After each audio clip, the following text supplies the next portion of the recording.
Kali ini kita ngobrol tentang sindrom pasca COVID-19. Video ini adalah kreasi dari Dr. Lily, Dr. Nani, dan Dr. Lesti Joyo Atmojo.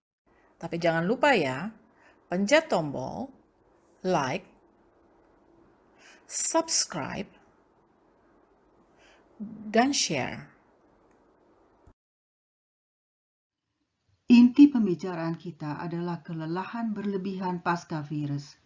1 dari 10 pasien yang terpapar infeksi COVID-19 tidak peduli seberapa berat gejala penyakitnya, keluhan capek yang berkelebihan bisa terjadi di tubuh mereka. Gejala ini bisa muncul langsung sesudah kita pulih dari infeksi, tapi juga bisa muncul lama sesudah penyakit berlalu. Rasa lelah dan capek ini bisa bertahan beberapa minggu, beberapa bulan, tapi juga bisa bertahun-tahun. Apa ya penyebab sindrom pasca COVID-19 ini? Sebabnya belum jelas sih. Menurut sementara peneliti, ada beberapa kemungkinan yang menyebabkan kelelahan yang berkelebihan ini. Yang pertama, akibat daya tahan tubuh kita yang terus-menerus berusaha melawan virus. Capek banget deh. Yang kedua, kekebalan tubuh kita dikalahkan oleh virus jahat ini. Yang ketiga, pelepasan sitokin di otak yang menyebabkan proses inflamasi pada otak. Yang keempat, ketidakseimbangan hormon yang terjadi karena kecemasan yang berlebihan. Dengan kata lain, kesulitan mengelola stres. Perempuan lebih banyak terpapar sindrom ini daripada laki-laki terkait peran dan perubahan hormon perempuan. Bagaimana ya bisa terjadi sindrom pasca COVID-19? Virus adalah zat yang ditutupi dengan lapisan protein yang tipis. Tidak bisa hidup sendirian. Mereka membutuhkan sel inang untuk bertahan hidup. Mereka menyusup ke sel-sel sehat kita dan mengambil alih fungsi sel-sel kita itu. Jahat ya. Jadi COVID-19 ini masuk melalui saluran pernafasan, hidung, mulut, tenggorokan. Kalau sistem imun tubuh kita lemah, virus masuk lebih dalam lagi, ke paru-paru dan ke usus. Sistem imun kita yang ada nggak mau kalah dong, mencoba melawan dan melawan. Vitamin, mineral, dan zat lain yang diperlukan tubuh untuk membangun daya tahan juga semakin berkurang. Terjadilah inflamasi pada jaringan tubuh. Akhirnya tubuh kita melemah. Apa itu sistem kekebalan tubuh ya?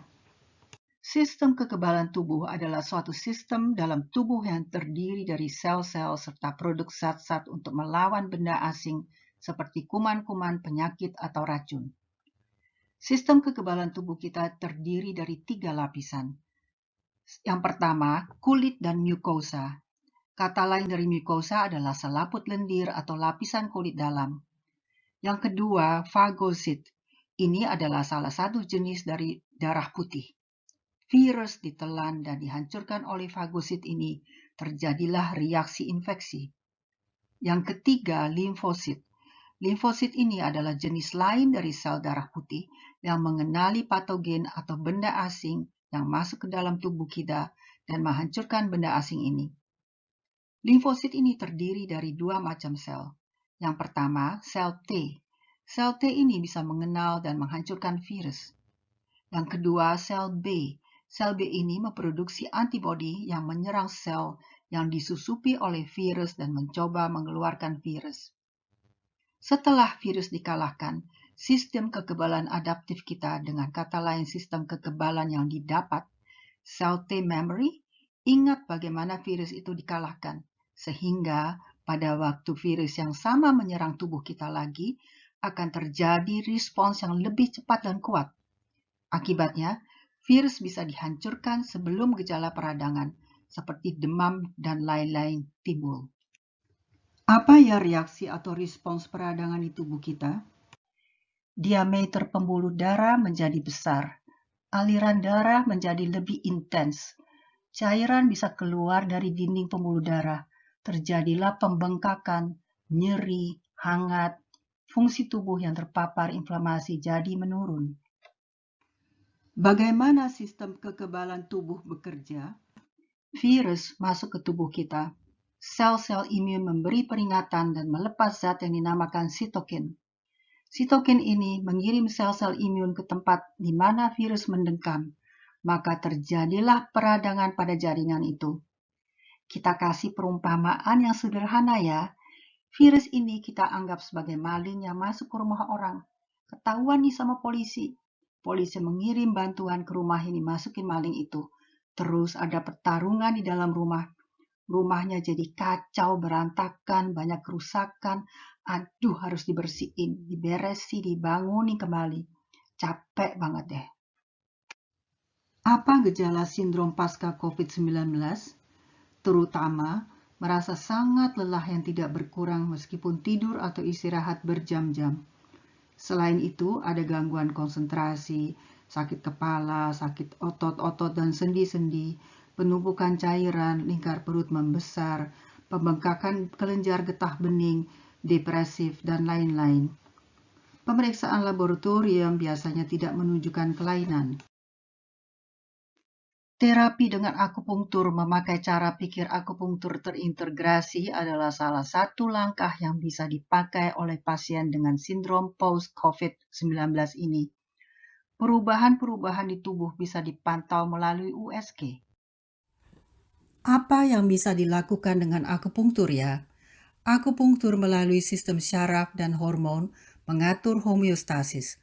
Homeostasis adalah proses pengaturan suhu tubuh, sirkulasi darah, sirkulasi cairan, pembuluh darah, tensi, elektrolit, pH, metabolisme, dan lain-lain. Dengan kata lain, akupunktur bisa menurunkan peradangan. Bisa dilihat dari diameter pembuluh darah yang tadinya melebar, berubah menjadi normal lagi. Aliran darah bisa lebih sempurna, cairan masuk kembali ke dalam pembuluh darah. Merah, panas, bengkak, dan rasa nyeri akan berkurang. Fungsi-fungsi lainnya akan lebih membaik. Tidak kalah penting, perubahan gejala bisa dirasakan oleh pasien sendiri. Bagaimana ya dokter bisa tahu ada perubahan bagus atau tidak sesudah pasien ditusuk dengan jarum?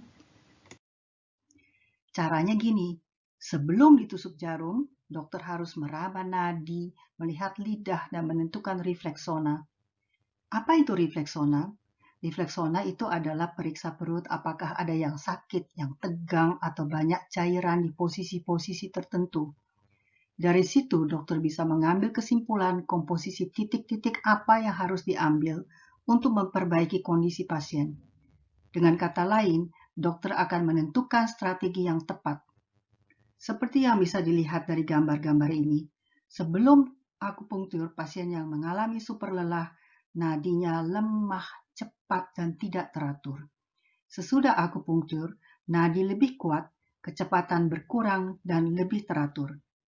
Apa yang terlihat di lidah, sebelum akupunktur kelihatan ada selaput putih tebal, ujung lidah merah. Sesudah akupunktur, selaput dan kemerahan di lidah kelihatan berkurang. Bagaimana dengan refleksona? Nyeri tekan di perut juga harus hilang seketika. Sebelum akupunktur, keluhan lelah, sakit-sakit dengan fungsi terbatas bisa berubah sesudah akupunktur. Energi pasien meningkat, sakit berkurang, fungsi membaik. Jika sesudah ditusuk tidak ada perubahan signifikan di nadi, lidah, dan refleksona, komposisi titik-titik jarum mungkin belum sempurna. Dokter bisa atau harus mengkoreksi strateginya di waktu itu juga sampai timbul perubahan-perubahan yang positif. Ini adalah hasil USG. Sebelumnya kita sudah bahas bahwa salah satu sebab kelelahan yang kronik disebabkan oleh penumpukan cairan di seluruh tubuh. Dalam USG ini bisa kita lihat, sebelum diakupunktur, medula ginjal sangat pekat disebabkan oleh akumulasi cairan. Medula adalah saluran dalam ginjal yang bisa mengangkut cairan, meresap kembali zat-zat masuk ke dalam darah, membuang limbah dan racun keluar lewat kencing. Bayangkan deh, kalau saluran ini dipenuhi oleh cairan, pembuangan racun dan limbah dari tubuh kita akan bermasalah. Racun akan merusak tubuh kita. Ini loh yang bikin kita merasa capek berkelebihan. Penumpukan cairan di organ liver juga terjadi. Gambar yang di sebelah kiri terlihat penumpukan cairan di atas liver dengan ukuran 1,72 cm. Dengan memakai satu strategi akupunktur, perubahan medula ginjal menjadi menipis dan cairan di sekitar liver juga berkurang menjadi 1,29 cm. Aduh nyamannya, badan rasanya enteng sekali, lelah dan sakit-sakitnya berkurang pula. Akupunktur benar-benar bermanfaat, bukan?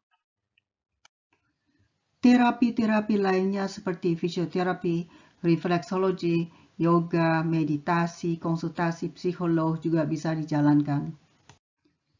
Apa yang bisa kita lakukan sendiri ya? Istirahat tubuh dan mental yang cukup.